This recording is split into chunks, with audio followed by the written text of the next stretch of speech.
मित्रांनो नमस्कार, स्वागत आहे सगळ्यांचं शिवराज सर यूट्यूब चॅनलमध्ये। ITI ॲडमिशनच्या राऊंड्स आता जवळजवळ थर्ड राऊंड आता शेवटचा दिवस आलेला आहे।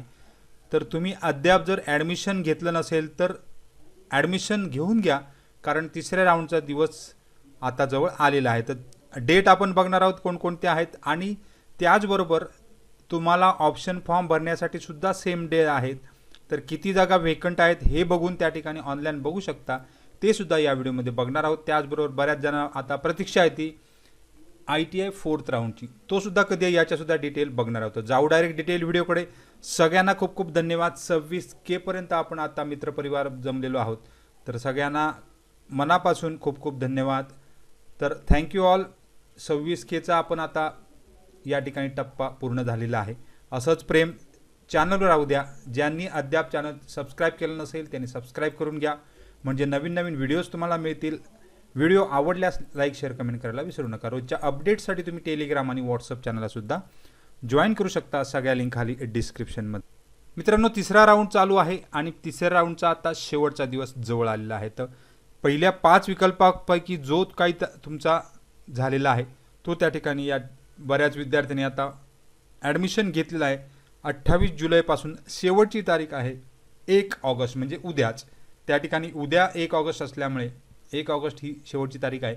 फक्त एखाद दिवस वाढतो। आतापर्यंत पहिले 2 राऊंड झाले, त्याचा 1 दिवस एक्सटेंड झाला होता, परंतु तुम्ही त्याची काय वाट बघू नका। जर अद्याप ॲडमिशन जर घेतलं नसेल तिसऱ्या राऊंडमध्ये, तर या ठिकाणी तिसऱ्या राऊंडचा उद्याचा शेवटचा दिवस आहे असा समजून साधारण संध्याकाळी 5 वाजेपर्यंत चालू राहणार आहे।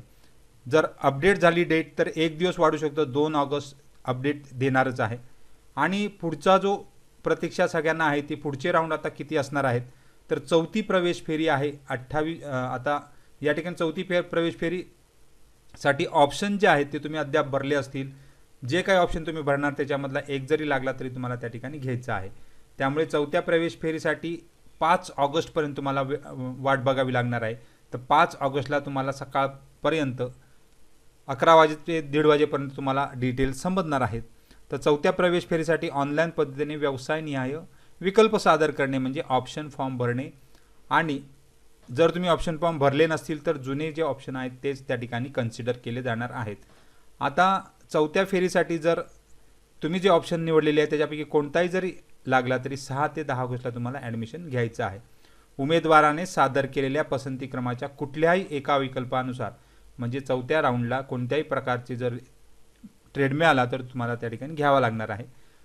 त्याचबरोबर मित्रांनो 2 जुलैपासून 10 ऑगस्ट ही लास्ट डेट आहे ऑनलाईन अर्ज करायची। ज्यांनी अद्याप अर्ज केले नसतील त्यांनी बघून घ्या, अर्ज भरू शकता। आणि त्यांना 13 ऑगस्ट या ठिकाणी 13, 14 ऑगस्टला आणि 16 ऑगस्टला 18 ऑगस्ट 13, 14 आणि 18 ऑगस्ट या तारखा शक्यतो लक्षात ठेवायच्या आहे।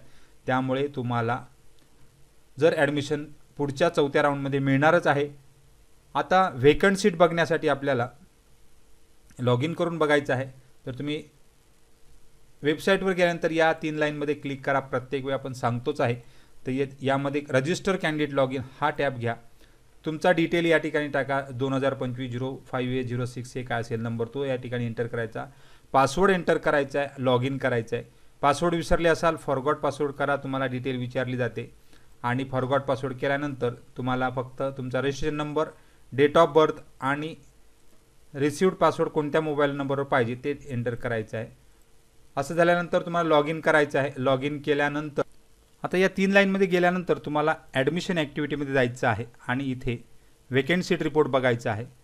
वेकंट सीट रिपोर्ट तुम्हाला डिटेल दिसणार आहे, कोणत्या संस्थेमध्ये किती वेकंट जागा आहेत, संस्थेचा प्रकार घ्यायचा आहे, गव्हर्नमेंट प्रायव्हेट, जिल्हा तुमचा जो आवडीचा आहे, जो त्या ठिकाणी तुम्ही ॲडमिशन घेऊ इच्छिता। आता इथे तालुका सिलेक्ट केलेला आहे, मुंबई सिटी, जिल्हा सिलेक्ट केला आणि संस्था सिलेक्ट करायची आहे।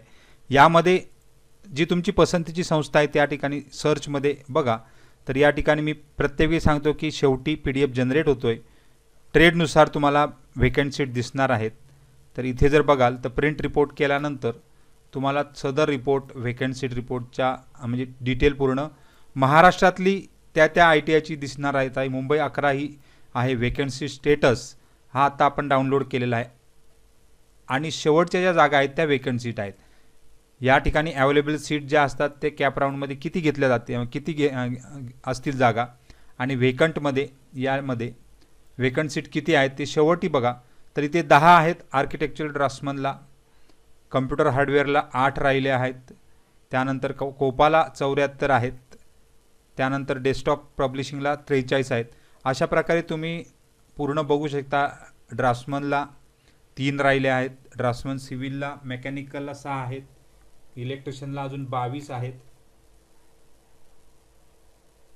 असे तुम्ही प्रत्येक ITIची त्या ठिकाणी जागा बघू शकता किती शिल्लक आहेत, आणि त्यानुसार अद्याप ऑप्शन बदलायला तुम्हाला नक्कीच हरकत नाही.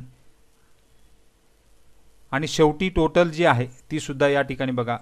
818 1456 पैकी 818 सीट आता ॲक्च्युअली दिसत आहेत.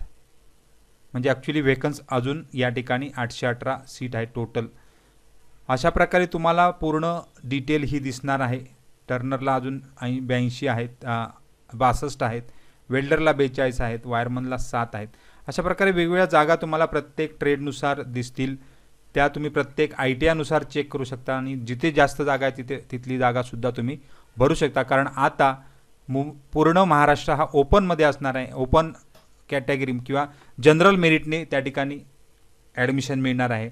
त्यामुळे जिल्हाबंदी नसल्यामुळे पुढचे जे राऊंड सगळे होणार आहेत ते जनरल महाराष्ट्रातला जो मेरिट असतो त्यानुसार होणार आहे. त्यामुळे जेवढे ITI तुम्हाला ॲड करू शकतात तेवढे त्या ठिकाणी तुमचे ॲड करा. सगळ्यांना खूप खूप शुभेच्छा आहेत. काही डाऊट असेल तर कमेंट बॉक्समध्ये कमेंट करायला हरकत नाही. थँक्यू मच आणि बेस्ट ऑफ लक.